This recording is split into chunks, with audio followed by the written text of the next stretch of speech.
এতিয়া যাব ওলাইছোঁ। ৰাতিপুৱা 11টামান বাজিল, ঘৰত যাব ওলাইছোঁ আৰু দেউতাও যাব ওলাইছে, মানে দেউতা আহে। এভৰিৱান, সকলোকে স্বাগতম জনাইছোঁ আমাৰ ভ্লগলৈ আৰু আশা কৰিছোঁ সকলোৱে নিশ্চয় ভালে আছে।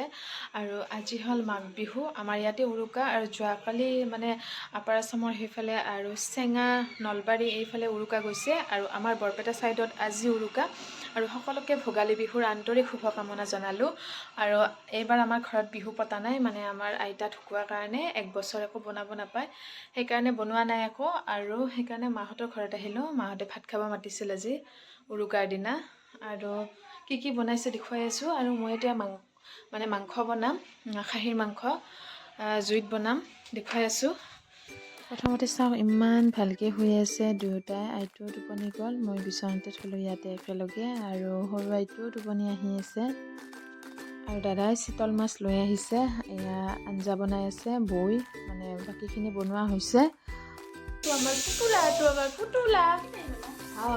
অলপ আগতে কি খবৰ? তাই হামো দিছে ৰ'বা। আৰু এতিয়া চাহ খাবলৈ লৈছোঁ। চাহ প্লেটখনত ইমান ধুনীয়া ধুনীয়া বস্তু আছে, পিঠা লাৰু, একদম গোটেইখিনি মোৰ পচন্দৰ বস্তু। আৰু চাহ খাই উঠিলোঁ আৰু পাকঘৰত আহিলোঁ মই এতিয়া মাংস বনাবৰ কাৰণে। আৰু মাংসখিনি জুইত বনাম বুলি ভাবিছোঁ। আৰু এয়া চাওক, মাছ ইমানখিনি আনি থৈছে দাদাই। আচলতে মাংসখিনি বনাব আহিছিলোঁ মই, কিন্তু কি হ'ব, আইটো উঠি পেলাই ইমান ডিষ্টাৰ্ব কৰিছে, সেইকাৰণে অলপ মায়ে বনালে, অলপ মই বনালোঁ। আৰু যি ধোৱা মানে জুইত, সেইকাৰণে আৰু গেছত লৈ আহিলোঁ। আৰু দাদাহঁতে এতিয়া ভাত খাই আছে, আৰু এতিয়া মই খাম, মোৰখিনি সাজি দিলে।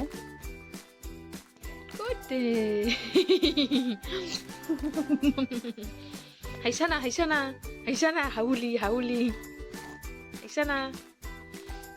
আৰু আমাৰ ভাইটোক চাওঁ, একদম কান্ধত লৈ ফুৰাব লগা হৈছে, একদম নহ'লে খোজকাঢ়ি থাকে ইফালৰ পৰা সিফালে, পৰিব বুলি আৰু কান্ধতে লৈ আহিছোঁ। আৰু অলপমান আমি গোটেইকেইটাই বহি কথা পাতিলোঁ, ইমান দিনৰ মূৰত লগ পাইছোঁ। আৰু ৰাস্তাত লৈ আহিলোঁ আইটোক, চাওঁ।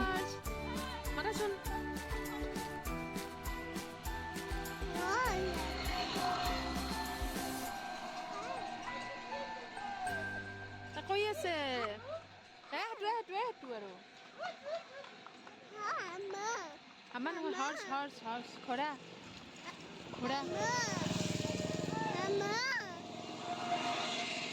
আৰু সন্ধিয়া এনেই আছোঁ বুলি অলপ ইহঁতক ফুৰাব আনিলোঁ, মানে ময়ো আহিলোঁ লগতে ফুৰিব। আৰু চাওক, গোটেইকেইটা কি বিহু ডান্স একেবাৰে। একবাৰ আহিলোঁ চেঙাৰ পৰা ঘূৰি, আৰু এইবাৰ যাব ওলাইছোঁ ভোগেৰ পাৰৰ ফালে, মানে সেইফালে নদী আছে বুলি মিষ্টাৰে যাব বিচাৰিছিল, কিন্তু কি হ'ব, আধাৰ পৰাই ঘূৰি আহিলোঁ, কাৰণ সন্ধিয়া টাইম হৈছে আৰু নদীটো ভালকৈ দেখা নাপাম সন্ধিয়া হ'লে, সেইকাৰণে আকৌ ঘূৰি আহিলোঁ। আৰু ঘূৰি আহি প্ৰথমতে খুৰীমাহঁতৰ ঘৰত সোমালোঁ, আৰু চাহ বনাব গৈছে। আৰু চাওক, চাহৰ লগত একেবাৰে লাৰু, পিঠা, আৰু কেনেকুৱা কালাৰৰ একদম লাৰু বনাইছে খুৰীমাই এইবাৰ।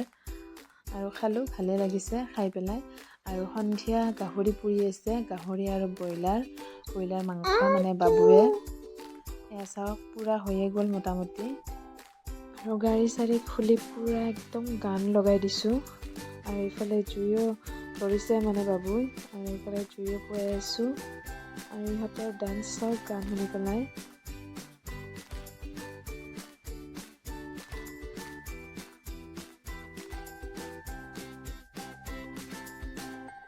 সেই মানে আগৰ বাঁহটো ফাটি গৈছিল, বাবুৱে আৰু নতুনকৈ এটা বাঁহত সোমাই দিছিল মাংসখিনি। এতিয়া একদম ধুনীয়াকৈ সিজিছে, আৰু সেই কাটি আছে।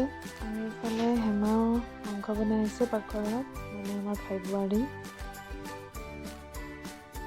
আৰু যোৱাকালি ৰাতি মই থাকিলোঁ, আৰু মিষ্টাৰ গ'ল, আৰু মানে যোৱা কথাই আছিল মই, কিন্তু কিবা থাকিব লগা হ'ল, বেছি ৰাতি হ'ল কাৰণে 10টামান বাজিল। আৰু আজি মানে বৰদুমাহী বুলি আমি হাজো মন্দিৰত যাবলৈ ওলাইছোঁ। দেউতা, মা, দাদা, মই, বৌ, আমি গোটেইকেইটাই যাম একেলগে।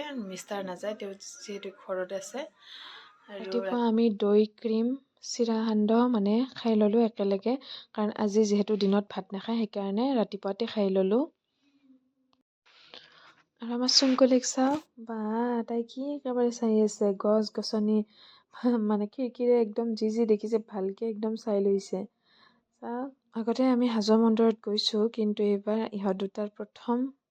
আৰু দেউতাও আহিছে লগত, যিহেতু দেউতাৰ লগত ক'তো ফুৰিব যোৱা নহয়, সেইকাৰণে আহিছোঁ মাঘৰ মাহ বুলি। আৰু ৰাস্তাত ইমান জাম পাইছোঁ, মানে প্ৰচেছন হৈ আছিল, সেইকাৰণে ভিতৰৰ ৰাস্তাতে মানে বাইপাছ হৈ আহিব দিছে। আৰু কিবাকে আহি পালোঁ আৰু একদম মানে ভিৰ আছিল। আৰু পিছৰ ফালে পাহাৰ চাওক, য'ত গাড়ী ৰখাইছে সেইখিনি ঠাইখিনি বহুত ধুনীয়া।